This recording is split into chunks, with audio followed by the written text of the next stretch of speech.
स्वागत है आप लोगों का हमारे YouTube चैनल में। तो हम लोग बात करेंगे अभी इस अपने जो चल रहा था हम लोग का नवाब सिराजुद्दौला वाला टॉपिक, उसी के बारे में। तो हम लोग पिछली वीडियो में देखे थे कि एक संधि पे आके बात रुक जाती है, और वो जो संधि होती है वो संधि रहती है अली नगर की संधि। तो नवाब सिराजुद्दौला और कंपनी के बीच, कंपनी की ओर से कौन संधि करता है? तो रॉबर्ट क्लाइव, कंपनी की ओर से रॉबर्ट क्लाइव। तो दोनों के बीच 9 फरवरी 1757 को एक संधि की जाती है जिसका नाम होता है अली नगर की संधि। अली नगर की संधि। अब इसमें मुख्य रूप से देखिए कुछ बातें क्या होती हैं कि भाई अंग्रेज जो थे उनको मुक्त व्यापार करने की आजादी दी जाए, जैसे कि फारूक सियर के समय से दी गई थी। फारूक सियर ने जो मुक्त व्यापार की 3000 रुपए हमने पढ़ाया है, 3000 रुपए लेके पूर्वी क्षेत्रों में उसने छूट दे दिया कर मुक्त व्यापार करने की, और इस व्यवस्था को दस्तक कहा गया। फारूक सियर ने एक पासपोर्ट टाइप का पास बना के दिया अंग्रेजों को, जिसको दस्तक कहा जाता था। और वो करते क्या थे, जब सीमा पे आते थे तो ये दस्तक दिखा देते थे वहां के मतलब जो भी वहां अधिकारी होते थे, और दस्तक उन सबों के लिए पास का काम करता था। टैक्स नहीं देना होता था, वो सब वापस अंदर आके अपना व्यापार करते थे। तो इस दस्तक का वो सब दुरुपयोग भी कर रहे थे, हालांकि वो हम लोग आगे देखेंगे कैसे होता था। तो इसको सिराजुद्दौला इस पे रोक लगा दिया था टेम्पररी रूप से। लेकिन उसको हुआ क्या कि इस संधि के तहत बोला गया कि आप इस चीज को मानिए, जितना हमको छूट दी गई थी मुक्त व्यापार करने के लिए, उसको आप मानिए इस संधि में। तो वो मुक्त व्यापार के लिए राजी हो जाता है। कौन? सिराजुद्दौला। मुक्त व्यापार आप कर सकते हैं बिना टैक्स के, ठीक है, टैक्स नहीं लगेगी, जैसी व्यवस्था पहले थी वैसे ही रहेगी। दूसरी बात, किलाबंदी का आपको चलिए अधिकार हो जाएगा, किलाबंदी आप कर सकते हैं, ठीक, किलाबंदी करने का छूट दे दिया गया।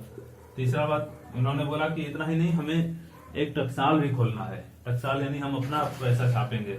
तो इन्होंने टकसाल खोलने का अनुमति दे दिया सिराजुद्दौला में। टकसाल आप स्थापित कर लीजिए, चलिए टकसाल खोल लीजिए।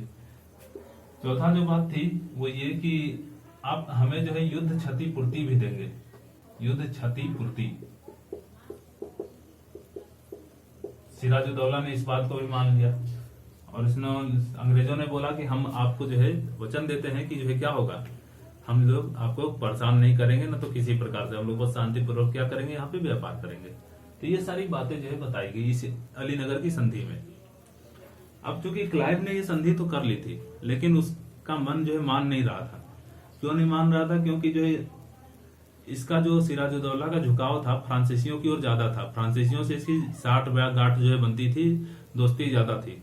तो इसको क्लाइव चूंकि एक बहुत ही दूरदर्शी व्यक्ति था, वो दूर की बातों को सोच लेता था।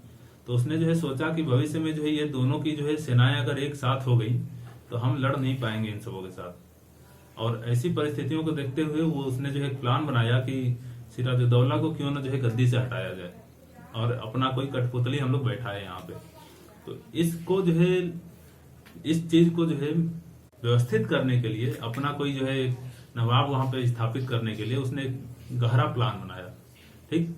और उस प्लान के तहत किया क्या कि पहले पता करवाया अपने जासूसों से कि इस सिराजुद्दौला का कोई ऐसा कोई वो नहीं है, मतलब कि सिराजुद्दौला उसका कोई विरोधी है कि नहीं, इन सब चीजों का पता करवाया। तो उसे पता चला कि मीर जाफर उसका विरोधी है।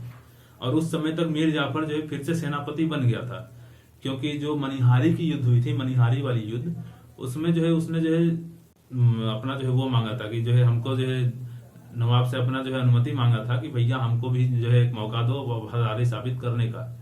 हम बहकावे में आ गए थे, ऐसे ऐसे क्षमा मांग लिया था। तो सिराजुद्दौला ने उसको क्षमा भी कर दिया था, और उस युद्ध में उसने निर्णायक भूमिका निभाई थी, इसलिए उस पर विश्वास भी कर लिया था, ठीक। तो सिराजुद्दौला ने, क्योंकि कहीं ना कहीं मीर जाफर ये सोच रहा था कि कभी हम नवाब बन जाए।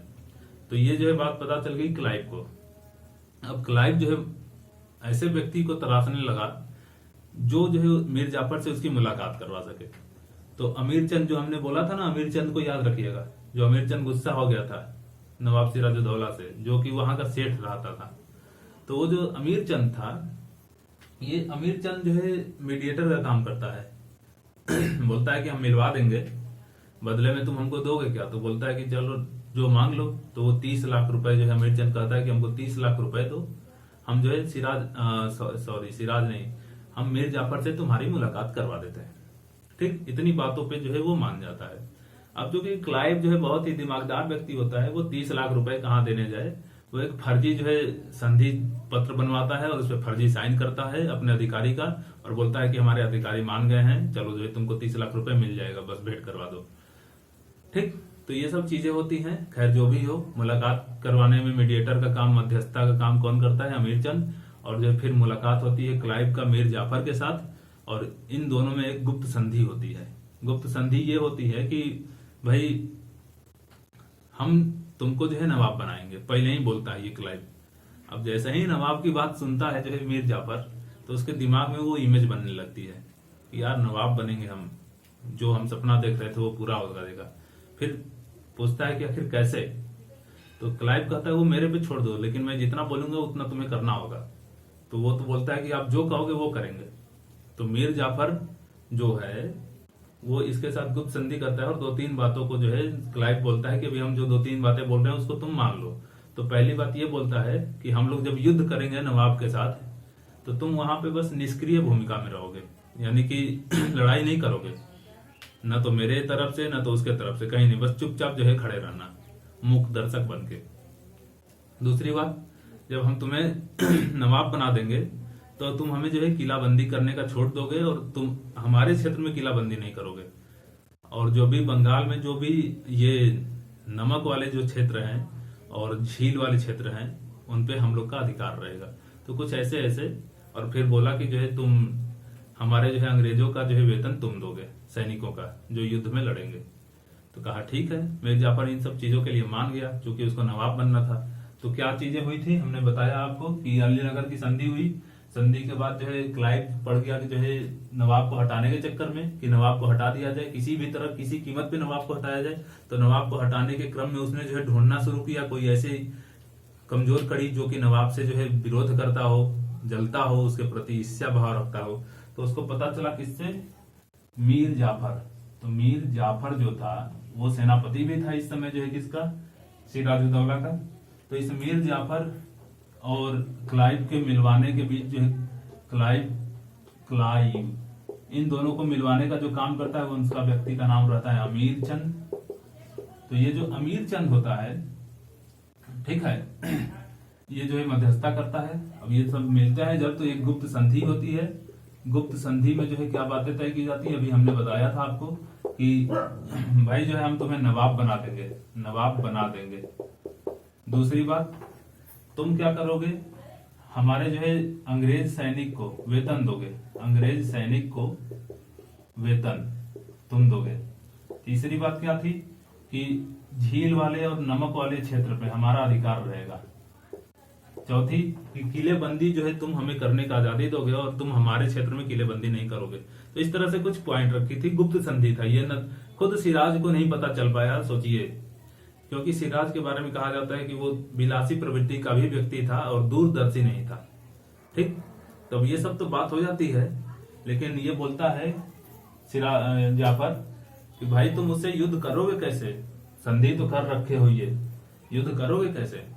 तो बोलता है कि तुम उसके लिए छोड़ दो, हम जो है युद्ध करेंगे, वो मेरी वो है, मतलब मेरी जिम्मेवारी है कि हम उसको जो है युद्ध करेंगे। बस जो है तुम्हें करना क्या है कि प्लासी वाले मैदान में युद्ध होगी, इसकी व्यवस्था तुम ध्यान से रखना। हम लोग ऐसा जो है कुछ करेंगे कि वो प्लासी वाले जो है एरिया में आ जाए। ठीक, प्लासी वाला एरिया जो है इसलिए तय किया गया था ताकि 2 कारण थे। उस समय जो प्लासी वाले क्षेत्र थे वो जो है रेतीला क्षेत्र था, और रेतीला क्षेत्र होने के कारण जो है बरसात के जो समय में जो है युद्ध होगा, ये सब सारी चीजें प्री प्लान थी कि बरसात वाले टाइम में युद्ध होगा। उस समय जो है तोप बारूद जो है जल्दी काम नहीं करेंगे।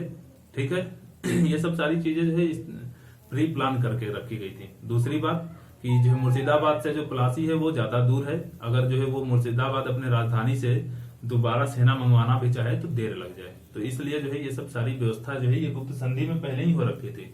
अब हुआ क्या कि उकसाने के लिए, उसको सिराज को उकसाने के लिए ये जो है बोलता है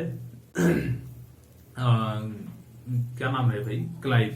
क्लाइव बोलता है कि तुम जो है अंग्रेजों फ्रांसीसियों के साथ बहुत सांठगांठ कर रहे हो, और उस पर अली नगर की संधि का जो है न मानने का विरोध कर मतलब आरोप लगाता है। कहता है कि आप जो है नवाब साहब अली नगर की जो संधि है उसको आप नहीं मान रहे हैं, और हमारे खिलाफ जो है फ्रांसीसियों से मिलकर हमारे खिलाफ युद्ध के लिए जो है मतलब जो है अंदर ही अंदर जो है क्या बना रहे हैं, प्लान बना रहे हैं।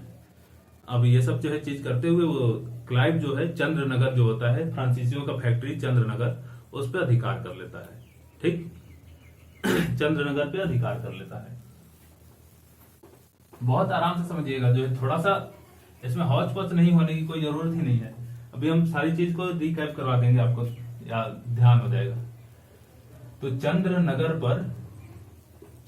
पर क्लाइव क्या कर लेता है, क्लाइव अधिकार कर लेता है, यानी जो है उसको कैप्चर कर लेता है। अब फ्रांसीसी यहां से भाग के चले जाते हैं संरक्षण में, किसके, सिराज के संरक्षण में। अब ये होता है कि भाई किसी तरह जो है युद्ध तो करना ही है। सिराजुद्दौला जो है अभी युद्ध के लिए जो है घोषणा नहीं करता है। तब ये लोग जो है उकसाते रहते हैं, और ये फिर आरोप लगाते हैं कि आप अलीनगर की संधि को जो है नहीं मान रहे हैं, हम आपके साथ युद्ध करेंगे। ऐसे उकसाते रहते हैं। अब ऐसी परिस्थितियों में जो है एक आता है समय, कब तक जो है सिराजुद्दौला जो है सहेगा इन बातों को। और जब जो है जून आती है, तो जून वाले महीने में जो है वो इतने ज्यादा उकसा देते हैं सिराजुद्दौला को कि प्लासी का युद्ध जो है, प्लासी का युद्ध 23 जून 1757 को लड़ा जाता है प्लासी के ही मैदान में। ठीक है, प्लासी के मैदान में प्लासी का युद्ध लड़ा जाता है।